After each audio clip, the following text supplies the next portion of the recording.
Saudara-saudari dalam Kristus Yesus, hari ini kita mau sama-sama menerokai Yahweh, cahaya dan kehidupan sayar, refleksi berpusatkan Kristus dan teologi Wesleyan dengan rujukan kepada satu penulisan yang ditulis oleh Townsend D.L. yang diterbitkan oleh penerbit Beacon Hill Press, di mana dia sangat mempentingkan firman Tuhan dengan tradisi Wesleyan dan juga perujukan kepada Explanatory Notes upon the Old Testament oleh John Wesley.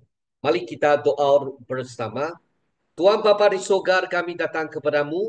Kami tidak berdaya tetapi datang kepadamu untuk memperolehi daya daripada Tuhan, terang daripada Tuhan, kehikmatan daripada Tuhan, dan juga kasih daripada Tuhan.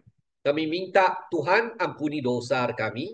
Kami memerlukan Kristus Yesus dan penyelamatan yang disediakan oleh Tuhan dengan mengutus anak Tuhan, Yesus Kristus datang ke dunia untuk mati di atas salib. Hari ketiga bangkit daripada mati dan juga menkurniai kami Roh Kudus selepas pemergian Kristus Yesus ke surga.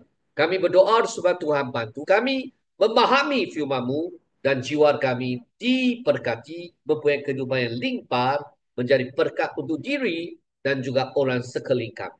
Kami berdoa supaya Tuhan memberkati yang berkobar dan yang mendengar, semua memperolehi manfaat rohani daripada Tuhan.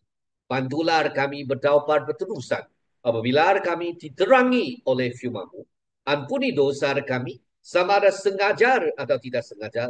Bantulah kami dengan sengaja ikut Yesus. Dengan nama Kristus Yesus kami doa bersama. Amin.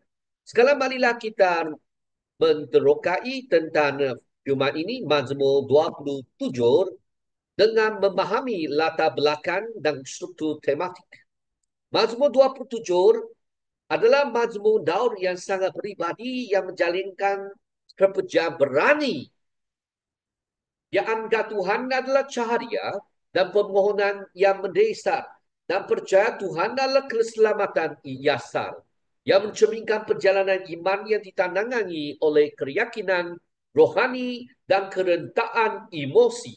Berstruktur kepada dua pergerakan utama, ayat 1 ke 6 mempersembahkan keyakinan berani Daud dalam Tuhan sebagai cahaya, or, dan keselamatan isyar dan kubu Ma'oj. Makna kalau ayat 7 sampai ke-14 beralih kepada permohonan doa untuk kehadiran dan pertolongan ilahi di tengah-tengah ancaman yang nyata. Mazmur ini memuncak dalam seruan untuk menunggu Yahweh, Gawat Yahweh, dengan harapan yang berterusan. Komposisi ini mungkin berasal semakin semasa jarak ke Yerusalem atau dalam konteks konflik ketenteraman.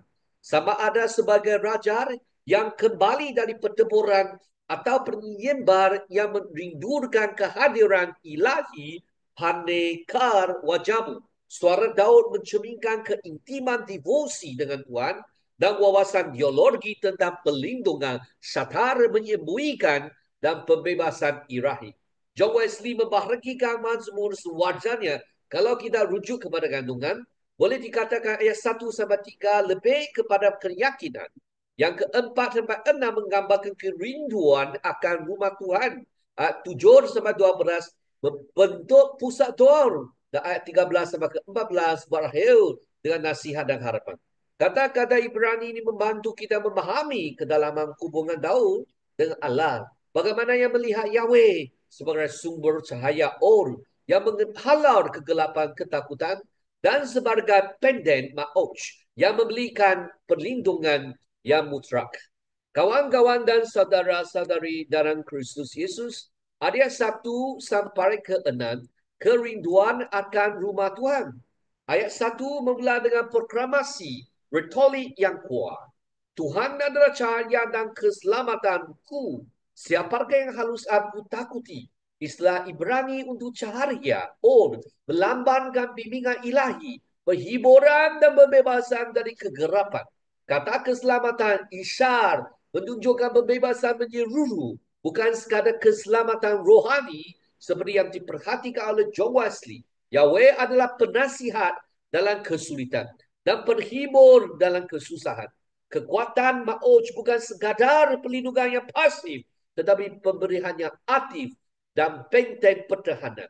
Kawan-kawan, dalam ayat 2 dan 3, kita boleh tahu dia menggambarkan satu senario hipotetika namun mentakutkan serangan peperangan dan mungsur. Istilah mungsur, oyiven, dan lawang saling menunjukkan ancaman dari berbagai sumber. Walaupun begitu, Daud tetap tidak tergoncang. Frasa beliau dalam hal ini, aku akan yakin berjor and ni body edge. Di ayat 3 merujukkan kembali kepada Yahweh sebagai cahaya dan keselamatannya. Berdasarkan ketahanannya, bukan pada diri sendiri, tetapi pada kehadiran ilahi. Karena kerja yang King Botich menunjukkan kepercayaan yang berterusan dan bergantung sepenuhnya. Dengan ini tepat menyatakan bahawa keyakinan sedemikian bukan mencerminkan iman aspirasi, namun yang menawarkan bahasa liturgi untuk penyembar sebenar di tengah-tengah ketakutan. Mari saya ulangi ayat 1 sampai 3. Tuhan adalah cahayaku dan penyelamatku. Aku tidak takut kepada sesiapa pun. Tuhan melindungi aku daripada segala bahaya.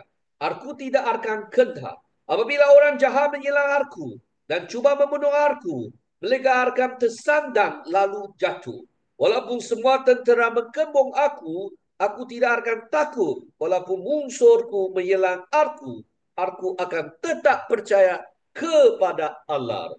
Kawan-kawan dan saudara-saudari sedemikian, saudara dari semua, kami diberitahu dalam firman ini. Daud sebagai seorang yang menyembah Tuhan, dia percaya Tuhan. Seterusnya, dalam keriduan akan rumah Tuhan, ayat 3 sampai ke 4 sampai 6, kita memahami. Ayat 4 mengkristalkan denyut jantung mazmur. Satu hari yang aku minta untuk diam di rumah Tuhan, kata Ibrania Svet, menekankan kediaman permanen. Bukan sekadar kunjungan. Itu adalah untuk masa yang kekal, yang panjang dan abadi. Wesley mentafsirkan ini sebagai satu keinginan untuk kehadiran tetap kepada Tuhan dan perenungan kebijaksanaan, kesucian, keadilan, kebenaran, dan belas kasihan yang tidak terhingga.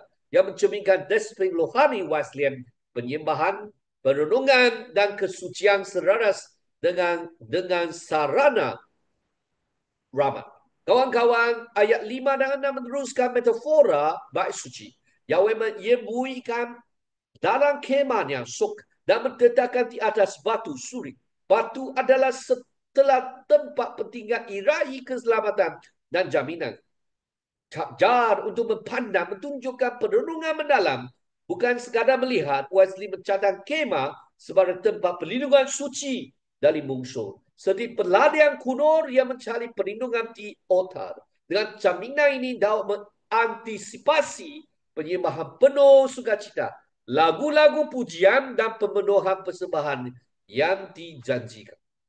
Mari saya baca lagi ayat 4 sampai ke 6. Aku telah memohon satu perkara kepada Tuhan. Hanya satu saja yang aku minta. Untuk tinggal di rumah Tuhan sepanjang hidupku.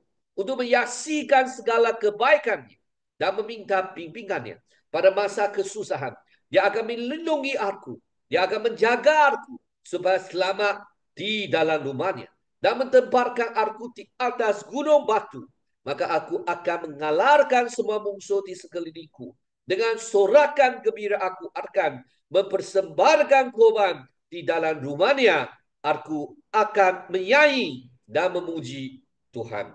Kawan-kawan dan saudara-saudari, seterusnya permohonan untuk kehadiran dan perlindungan Tuhan. Mazmur ayat 27 ayat 7 sampai ke 10. Dengarlah aku ketika aku berseru. Kata Ibrani semar adalah untuk dengarlah, menunjukkan permintaan yang mendasar untuk perhatian dan tindakan. Ini bukan pertentangan dengan iman sebelumnya, tetapi peluaskan dalam ketergantungan. Pentegasan saja tidak mencermin pembebasan segera. Iman juga harus berseru. Suara gol. menggambarkan seruan yang mendalam dari hati. Ayat 7. Dengarlah aku ya Tuhan apabila aku berseru kepadamu. Kasihanilah aku dan jawablah aku. Ayat 8. Mencari wajah Tuhan. Jangan sembunyikan wajahmu. Frasa Ibrani pakai su banai. Carilah wajarku. Mencerminkan hubungan perjanjian yang sangat inti. Wesley mentafsirkan ini sebagai satu keinginan Daud untuk tidak jauh dari wajahmu atau tempat ibadah. Bahasa sadar menyembunyikan, mengingatkan ayat 5, menciptakan kontras yang disengajakan. Dahulu disembunyikan untuk keselamatan. Kini Yahweh sendiri tidak boleh bersembunyi. Ayat 8 dan 9. Ayat 8, hatiku berkata, marilah menyembah Dia. Aku segala datang. Ya Tuhan, janganlah sembunyikan dirimu daripadaku. Janganlah marah dan tolak hamba-Mu. Engkaulah yang telah menjadi penolong. Janganlah tinggalkan atau buang aku. Ya Allah penyelamatku. Kawan-kawan dan saudara-saudari, marilah kita lihat ayat yang ke-10. Jaminan penerimaan ilahi. Walaupun bapa dan ibuku meninggalkan aku, Tuhan akan menerima aku. Kata Ibrani asal menerima mengumpulkan mengandungi makna pengampunan dan perlindungan yang penuh. Bahkan ikatan manusia yang paling intim mungkin gagal. Tetapi kasih perjanjian Yahweh tetap ada. Yang mencerminkan pandangan Wesley tentang Tuhan sebagai Bapa rohani tertinggi yang tidak pernah meninggalkan anak-anaknya. Konsep yang diperkuatkan dengan kata azar meninggalkan. Ayat yang 10 berfirman, di sini firman Tuhan berkata, sekalipun ibu dan bapaku meninggalkan aku, tetapi Tuhan akan memelihara aku. Saudara-saudari seterusnya kita lihat dalam ayat 11 sampai ke 14. Permohonan untuk jalan yang lurus. Ajarlah aku kehendak-Mu ya Tuhan, dan pimpinlah aku pada jalan yang selamat, kerana musuhku amat banyak. Ini adalah permintaan untuk arahan moral dan praktikal. Pemazmur mencari bukan sekadar keselamatan, tetapi kebenaran.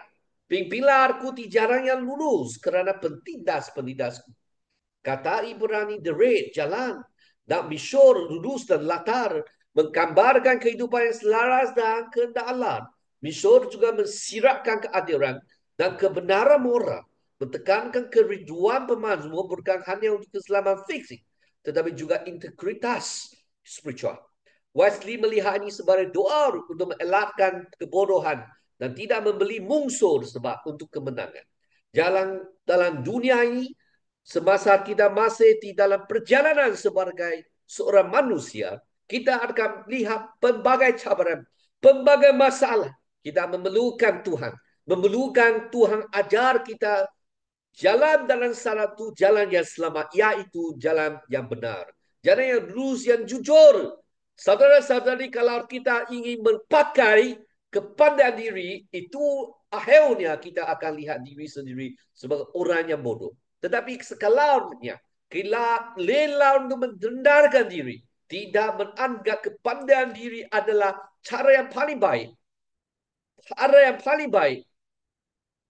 Saudara-saudara, sasaran yang paling baik. Tetapi kita bertaubat, tetapi ikut cara firman Tuhan. Kita akan diberkati. Saudara-saudari, dalam ayat 12, di situ kita lihat mentampilkan musuh yang menghembuskan kekerasan dan bertindak sebagai satu saksi yang palsu. Seperti dalam ayat yang ke-12, firman Tuhan di sini menyatakan, janganlah serahkan aku kepada musuhku yang menyerang aku dengan fitnah dan ancaman. Kawan-kawan dan saudara-saudari, di sini ayat 12 mentampilkan musuh yang menghembuskan kekerasan dan bertindak sebagai saksi yang palsu. Istilah Ibrani edeseke, saksi-saksi palsu. Bifi'ach camas, menghembuskan kekerasan, menggambarkan kesungguhan dan kekejaman tuduhan. Kata camas, kekerasan mengandungi konotasi yang tidak adil, tetapi yang disengajakan, bukan sekadar agresif. Bahasa ini mengantisipasi persamaan mesianik dalam sengsara Kristus Yesus. Di mana Kristus Yesus juga menghadapi saksi yang palsu, seperti yang dicatat dalam Matius bab 26 ayat 59 sampai ke 60. Wawasan linguistik atau bahasa dari Ugarit mengesahkan bahawa frasa ini mengirakkan tuduhan undang-undang yang memusuhan dan bukan sekadar ancaman oral, verbal ataupun perkataan. Kawan-kawan dan juga saudara-saudari. Maka kita lihat apakah nasihat, yaitu pertanian penuh dengan harapan. Ayat 13 mengakui, aku yakin bahawa aku akan mengalami kebaikan Tuhan dalam hidupku di dunia ini. Aku tetap percaya akan hal ini. Aku akan melihat kebaikan Tuhan di negeri orang hidup. Frasa Ibrani Rud. Jika bukan menandakan keyakinan kuat yang menolak kelaguan, kebaikan mentekankan Tuhan, mentekankan keindahan sifat Tuhan yang penuh dengan keramatan. Harapan Daud tidak terbatas pada surga, tetapi termasuk melihat kemuliaan dan janji-janji Yahweh yang akan dikenapi dalam kehidupan. Wesley menggesarkan ini dengan mencatat bahawa Daud tidak mencari keuntungan duniawi, tetapi kebenaran dan kemuliaan menunjukkan sifat-sifat Tuhan yang terlibat dalam menjaga janji-janjinya. Ayat yang 14 diakhiri dengan trikoro. Nantikanlah Tuhan. Kuatkanlah dan tabarkan hatimu dan nantikanlah Tuhan. Kata Ibrani gawe, nantikanlah. Nantikanlah. Nantikanlah. Yang diulangi menciptakan bertekaan retorik ataupun kuatkanlah hajat. Dan amesh tambahkanlah. Adalah kata kerja imperatif yang mentutup ketabahan aktif. Ini bukan penantian pasif tetapi kepercayaan aktif dan penuh harapan. Menggambarkan pengharapan yang teguh bagi pengikut Kristus Yesus dalam tradisi Wesleyan. Penggunaan bentuk imperatif perintah ini menunjukkan, mewujudkan kesabaran yang menyucikan. Mempercayai kerja Tuhan yang berterusan dari diri kita. Bahkan di tengah-tengah kelewatan dan kesulitan.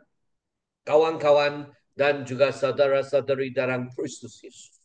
Maka kita bolehlah membeli satu kesimpulan selepas kita membaca Mazmur 27, yaitu kita ketahui dalam Mazmur ini, Mazmur 27, dengan indahnya mentangkap kerohanian yang seimbang, di mana kepercayaan berani dan permohonan rendah hati, beristiharah kemenangan dengan kerinduan yang tenang. Ini mentawarkan liturgi bagi mereka dalam perjalanan kesucian dan jarak. Bergema dan dengar dengan teologi Waslim.